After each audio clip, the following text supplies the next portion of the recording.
Setelah menghapus foto Sule sang suami dari Instagramnya, Natalie Holscher bikin caption yang membuat netizen menduga rumah tangganya tengah digoncang prahara. Pasalnya, mantan disc jockey ini menulis, "Cukup, aku selesai." Apakah yang dimaksud Natalie, rumah tangganya dengan komedian bernama asli Entis Sutisna itu selesai? Yang pasti, keluarga Natalie membenarkan bahwa Sule telah membuat Natalie sakit hati hingga memutuskan meninggalkan sang suami. Sebuah video yang diduga detik-detik kepergian Natalie dari Istana Tambun juga beredar di media sosial dan langsung menjadi perbincangan panas.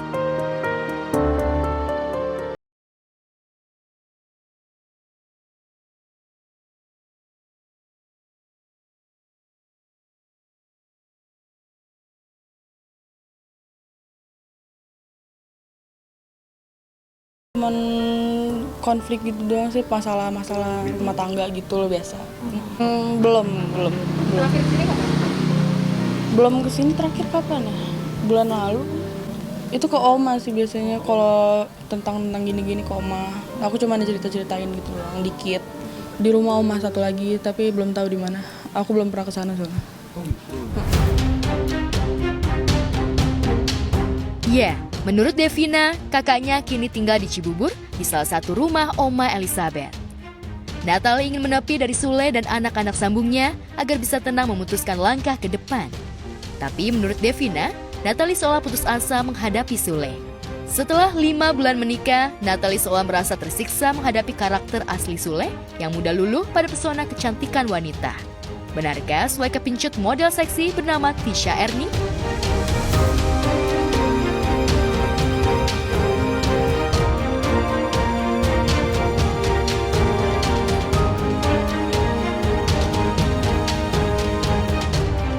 Masalahnya paling cuman kayak bulan lalu gitu. Kan bulan lalu sempat ada masalah juga. Paling perkataan doang, main kata gitu loh. Iya, kata Oma sih ini udah kedua kalinya kata Oma gitu. Jadi emang nggak bisa diobrolin baik-baik, emang udah finalnya tuh di sekarang gitu. Mengarah ke perceraian? Mungkin ya. Fine, karena sudah tahu semua ini pasti akan terjadi dan benar. Sudah kapan mau tahunya? Nggak pilih aja bakal berakhir itu makanya. Ya, yang peristiwa pertama ya. Dan itu sudah film lah, nggak benar pasti selesai. Betul juga, karena itu karakter, sifat seorang. Keras ya sifatnya. Ya dari bahasanya ya maaf-maaf aja ya. Dari mana asalnya dia? Betul kan? Natalie kan kenal Sule udah lama, zaman dia selesai sekolah itu kan suka ikut sinetronnya itu. Sinetron Sule zaman dulu tuh di Global TV kalau nggak salah ya. Nah, lu nggak tahu. Dia kenal dan dia terakhir dia diajak untuk YouTuber di rumah Sule itu awalnya.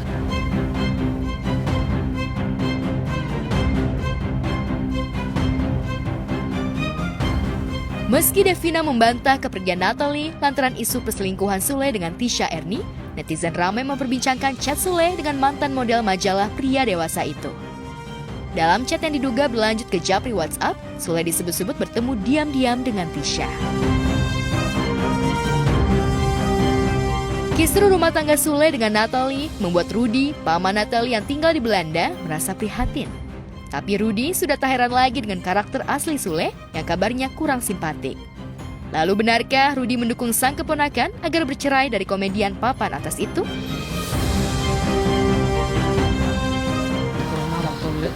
Kalau menurut saya tidak, orangnya baik, cuman ya manusia punya sifat masing-masing ya. Jadi ya ada sedikit keakuan sih ada. Kalau saya lihat sebagai keluarga sih ya, kalau memang nggak cocok kenapa mesti diterusin gitu kan? Betul kan? Jadi ambil jalan terbaiknya aja lah. Kalau kan yang merasakan Natalia sendiri. Tapi saya rasa nggak ada kecocokan kalau saya lihat sih, kalau dari segi-segi dari pertama sampai hari ini gitu. Maksudnya kalau saya ikutin jejak penghidupannya sih kayaknya nggak ada kecocokan gitu. Nggak ada. Tadi Mam cuma ngomong gitu, Mam cari pengacara, lawyer, nanti saya cerai aja. Ketika saya telepon bikin kita bicara dulu. Kan gampang dengan saya telepon nih masalah gini. Oh, udah. Berarti belum ada planning untuk memasukkan gugatan itu dulu ya? Belum, nanti lah. Baru rencana saja ya. Ya, karena ini bulan-bulan baik jangan, ya. Tapi untuk kembali enggak. Kembali. Kita jangan mundur hidup nih, maju terus, betul kan? Dinikahi Sule pada 15 November 2020, Natalie dikabarkan sudah 2 kali ribut besar dan meninggalkan rumah. Hanya saja saat ribut pertama, Natalie masih bisa sabar menghadapi sang suami hingga mau kembali ke rumah. Terlebih saat itu, Natalie yang baru mengalami keguguran merasa tak tega meninggalkan Ferdian, anak sambungnya yang paling kecil. Tapi sekarang, setelah memberi Sule kesempatan kedua, Natalie seolah hilang kesabaran. Terlebih setelah 3 hari pisah rumah, tak ada itikat baik dari Sule untuk bicara dari hati ke hati dengan Natalie dan Oma Elizabeth.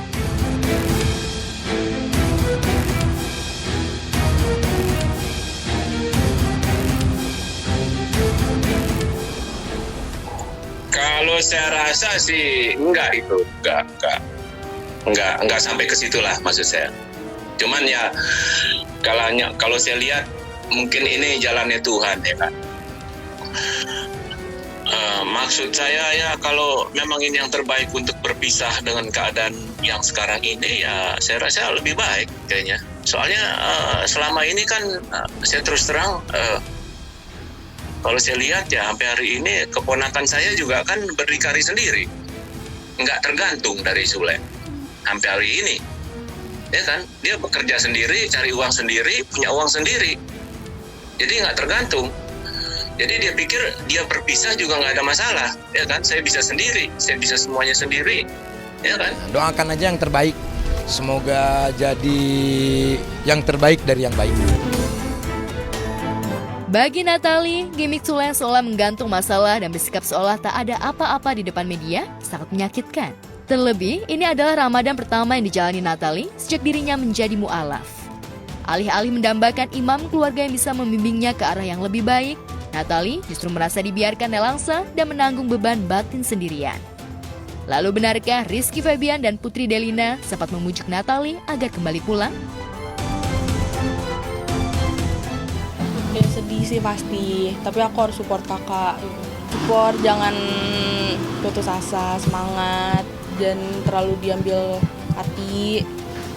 Itu jaga kesehatan lah yang penting. Apapun yang ayah lakukan, apapun yang saya masalah perempuan itu Putri selalu dukung.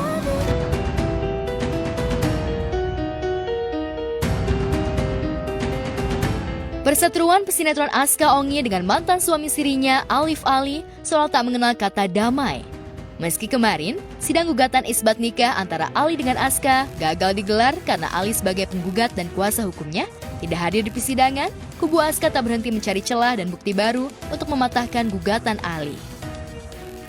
Menurut Aska, permohonan isbat nikah yang dilayangkan Ali bukan semata-mata karena ingin mencatatkan pernikahan siri mereka secara administrasi negara, tapi untuk merebut hak asuh anak semata wayang yang lahir dari pernikahan mereka. Indikasi itu semakin kuat ketika kubu Aska mendapatkan bukti bahwa Ali belum resmi cerai dari wanita berinisial M yang konon dinikahinya di KUA Cilandak pada 2011 silam. Jika fakta itu memang benar, artinya saat menikahi Nora Alexandra pada tahun 2015, Ali masih terikat pernikahan dengan wanita berinisial N. Lalu benarkah Aska merasa ditipu Ali karena saat menikah adik aktor Miller itu mengaku seorang duda? Tapi hari ini kami tunggu sampai jam 2 sidang dibuka tadi bahwa pihak mereka tidak hadir, yang mana sidang ditunda pada tanggal 28 April 2021. Di duplik kami bahwa pihak pemohon ini masih berstatus sebagai suami dari yang berinisial N. Artinya dia masih punya ikatan hubungan resmi secara negara berdasarkan kutipan akta nikah yang tercatat di Cilandak. Artinya bukan Nora. Ya. Tapi ada lagi yang lain. Ada lagi yang lain. Ya. N itu banyak ternyata, bukan Nora atau itu. Ada jadi, NN yang lainnya. Iya, jadi sebelum sama Nora dia punya istri 2011. Ya. Nah ini. Ini buktinya ya? Iya. Bukti buku nikahnya si Alif sama Nuning Irfana 2011 ya ini. Ya. Inisial N. Kalau untuk masalah hak asuh anak kan memang benar itu masih ada ibunya yang punya hak kan karena ini masih di bawah umur sesuai dengan undang-undang kan. Terus kedua pernikahan ini juga belum disahkan sesuai dengan aturan hukum yang berlaku. Gimana dia mengaku anaknya? Ya artinya ini proses ini harus kita lalui dulu dan mereka harus upayakan itu satu persatulah ke depan dulu, jangan langsung ke belakang gitu. Jadi artinya ini tidak bisa aturan yang kita main-mainkan, tapi ini aturan undang-undang yang berdasarkan undang perkawinan harus kita ikuti proses dan prosedurnya. Tanggal 28 April mendatang, sidang isbat nikah akan kembali digelar di Pengadilan Agama Jakarta Pusat. Kubu Aska berharap Ali memperlihatkan batang hidungnya di meja hijau agar mereka bisa adu bukti di depan majelis hakim. Ya kalau secara hukumnya kan itu tidak boleh dia mengajukan isbat nikah ini. Artinya kalau ini sampai dilakukan itu berarti Pengadilan Agama Jakarta Pusat pun ditipu kan dengan dia mengajukan permohonan ini kan begitu kan. Artinya kita juga ya kita meminta kepada majelis hakim yang memeriksa dan mengadili perkara ini agar mereka tidak terkecoh. Makanya kenapa kita harus berbicara seperti ini? Agar kita berbicara tentang kebenarannya. Itu satu. Bahwa saudara A ini, Alif ini, dia masih berstatus sebagai suami orang. Itu yang harus kita ingat ya. Artinya kalau ini sampai disahkan jangan sampai nanti majelis hakim salah memutuskan perkara ini. Itu aja yang kita inginkan supaya bahwa benar dan ini masih tercatat dan kita sudah menguji ini melalui KUA Cilandak. Dan itu sudah ada surat keterangan menyatakan dia masih sah sebagai suami dari Mr. N ini, tapi bukan Nora. Itu. Sudah 2 tahun bercerai, konflik Aska versus Ali belum juga menunjukkan titik terang. Sidang isbat nikah hanyalah salah satu kasus yang harus mereka selesaikan, karena tahun lalu Aska juga melaporkan Ali ke Polda Metro Jaya atas dugaan KDRT. Jadi ada fase tindak kekerasan berulang, ya pada saat usia kehamilan klien kami 2 bulan. Ya, mengandung anaknya 2 bulan, lalu di usia kehamilan ke 4 bulan, ya itu yang parah, yang paling parah ya. Paling parah nanti kita bisa perlihatkan alat buktinya. Lalu yang di bulan ke-7 itu di Jakarta. Di Jakarta yang sempat dilaporkan ya? Iya, dilaporkan. Cuman mungkin karena dia habis minum 3 gelas gitu, mungkin ke bawah kali ya. Minum apa? Smir Alkohol. Alkohol.